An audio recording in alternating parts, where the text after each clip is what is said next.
Hi, I'm Monique with Walker Tape.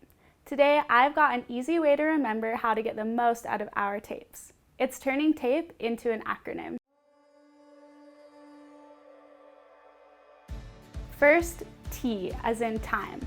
All tape takes time to build to full strength.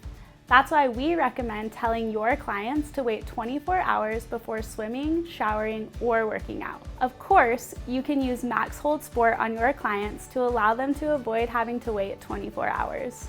A is for application. When using Walker Tape, make sure to wear gloves and avoid touching the adhesive.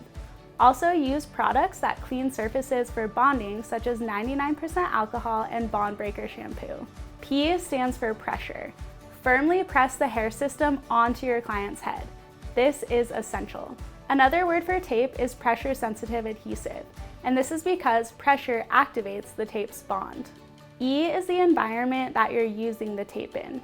Before applied, tapes can easily be affected by temperature changes, dust, and sunlight. So it's best to install hair systems at room temperature in a well-ventilated space away from direct sunlight. Visit our blog to find out more tips about using our tapes at walkertapeco.com.